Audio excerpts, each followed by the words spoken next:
Assalamualaikum warahmatullahi wabarakatuh. Anggota kelompok kami ada Dian Dinarni, Dian Nurfadilah, dan Nadira Bulanita Rosana akan membahas tentang pembakaran sempurna dan tidak sempurna. Pembakaran.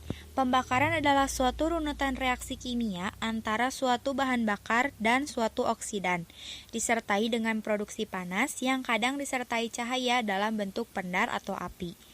Dalam suatu reaksi pembakaran lengkap, suatu senyawa bereaksi dengan zat pengoksidasi, dan produknya adalah senyawa dari tiap elemen dalam bahan bakar dan zat pengoksidasi. Yang pertama, kita bahas pembakaran sempurna. Pembakaran sempurna terjadi ketika ada oksigen yang cukup untuk sepenuhnya menggunakan semua regen. Dan pembakaran sempurna juga memancarkan karbon dioksida yang berkontribusi terhadap pemanasan global. Oke, sekarang kita ke pembakaran tidak sempurna. Pembakaran tidak sempurna terjadi ketika oksigen tidak cukup untuk menghasilkan asap dan menghasilkan lebih sedikit energi dibandingkan dengan pembakaran sempurna. Pembakaran yang tidak lengkap menghasilkan karbon monoksida. Pembakaran yang tidak lengkap juga memancarkan asap yang berkontribusi terhadap polusi udara. Selanjutnya, kita ke pembakaran hidrokarbon. Pembakaran hidrokarbon yang tuntas mengarah pada pembentukan karbon dioksida dan air. Sementara, pembakaran hidrokarbon yang tidak sempurna mengarah pada pembentukan karbon monoksida dan air. Ketika satu molekul hidrokarbon direaksikan dengan dua molekul oksigen, maka akan menjadi satu molekul karbon dioksida dan dua molekul air. Apa yang terjadi jika oksigen tidak cukup? Maka akan terjadinya pembakaran yang tidak sempurna. Gas karbon dioksida. Gas karbon dioksida atau CO2 merupakan hasil pembakaran sempurna bahan bakar minyak bumi maupun batu bara, kendaraan bermotor, dan pabrik. Akan tetapi, berlebihnya kandungan CO2 menyebabkan sinar inframerah dari matahari diserap oleh bumi dan benda-benda di sekitarnya, tidak dapat kembali ke atmosfer karena terhalang oleh lapisan CO2 yang ada di atmosfer. Akibatnya, suhu di bumi menjadi semakin panas. Akibat yang ditimbulkan oleh berlebihnya kadar CO2 di udara ini dikenal sebagai efek rumah kaca atau greenhouse effect. Oke, sekarang di sini ada gambar mengenai efek gas rumah kaca. Nomor 1 di sini ada panas matahari sebagian diserap oleh bumi dan memanasinya. Radiasi matahari yang diserap ada 168 watt per meter persegi. Radiasi matahari yang masuk ada 343 watt per meter persegi. Nomor 2, panas matahari sebagian dipantulkan kembali oleh atmosfer. Radiasi matahari yang keluar ada 80 watt per meter persegi. Nomor 3, panas matahari sebagian dipantulkan kembali oleh bumi dan diteruskan oleh atmosfer. Seharusnya seperti itu, tetapi karena ada gas rumah kaca yang menghalanginya, jadi panas matahari yang berlebihan di bumi yang seharusnya dipantulkan kembali oleh bumi ke atmosfer itu terhalang oleh gas rumah kaca. Jadi radiasi matahari itu dipantulkan kembali malah ke bumi. Dipantulkan kembali oleh siapa? Dipantulkan kembalinya itu oleh gas rumah kaca, dipantulkan lagi ke bumi. Itu menyebabkan suhu permukaan bumi dan atmosfer itu meningkat. Nah, seperti nomor 4 di sini, panas matahari sebagian dipantulkan kembali oleh GRK atau gas rumah kaca untuk memanaskan bumi. Nah, itu menyebabkan pemanasan global, teman-teman. Oke, sekarang cara mengurangi jumlah CO2 atau karbon dioksida di udara. Kita bisa melakukan cara-cara ini.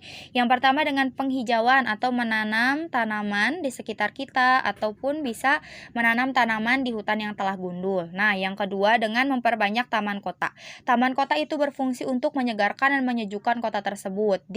Di kota kan banyak sekali tuh kendaraan yang lalu lalang seperti mobil, motor, dan mengeluarkan asap kendaraan. Nah, di dalam asap kendaraan itu terkandung juga tuh yang namanya CO2 atau karbon dioksida.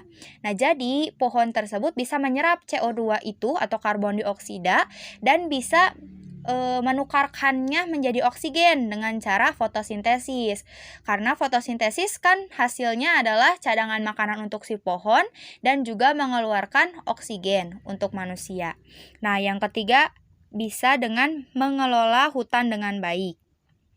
Bila kita mengelola hutan dengan baik, kita bisa tetap menghirup udara segar karena karbon dioksida atau CO2 bisa diserap oleh pohon dan ditukarkan menjadi oksigen. Gas karbon monoksida. Gas karbon monoksida adalah gas yang tidak berwarna, tidak berbau, dan tidak berasap. Gas karbon monoksida dapat memberikan dampak keracunan akibat pembakaran yang tidak sempurna. Daya ikat karbon monoksida terhadap hemoglobin lebih kuat sekitar 200 kali dibandingkan oksigen. Jadi, bila udara banyak mengandung karbon monoksida, maka udara yang kita hirup hanya sedikit oksigen yang bisa diikat oleh hemoglobin darah. Nah, teman-teman, seperti pada gambar ini, terdapat karbon monoksida dan oksigen. Lalu, keduanya terhirup dan masuk ke dalam paru-paru. Setelah itu, di dalam paru-paru, oksigen dan karbon monoksida masing-masing bisa memasuki sel darah pada tubuh kita, sehingga keduanya bersaing untuk memasukinya. Nah, dalam kondisi normal, hemoglobin akan mengikat oksigen. Akan tetapi, bila ada karbon monoksida, maka yang akan diikat lebih dahulu adalah karbon monoksida, karena hemoglobin lebih menyukai karbon monoksida dibandingkan dengan oksigen. Oke, yang selanjutnya ada dampak dari karbon monoksida yang akan menimbulkan gejala. Yang pertama, jika kadar karbon monoksida 100 ppm, maka gejala yang akan dialami adalah sakit kepala dan cepat lelah. Yang kedua, jika kadar karbon monoksida 250 ppm, maka gejala yang akan dialami pingsan. Yang ketiga, jika kadar karbon monoksida 750 ppm, maka gejala yang akan dialami mati setelah beberapa jam. Dan jika kadar karbon monoksida lebih dari 1000 ppm, maka kita akan mati seketika. Maka dari itu, kita harus berhati-hati. Bagaimana cara kita untuk mengurangi banyaknya gas karbon monoksida? Tentunya dengan cara merancang alat yang disebut dengan catalytic converter, yang berfungsi mengubah gas pencemar udara seperti karbon monoksida menjadi gas-gas yang tidak berbahaya. Dan tentunya mengurangi juga pemakaian yang menyebabkan pembakaran yang tidak sempurna. Mungkin cukup sekian dari kami. Mohon maaf bila banyak tutur kata yang salah pada perkataan kami.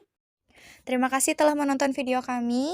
Semoga video ini bisa bermanfaat. Wassalamualaikum warahmatullahi wabarakatuh.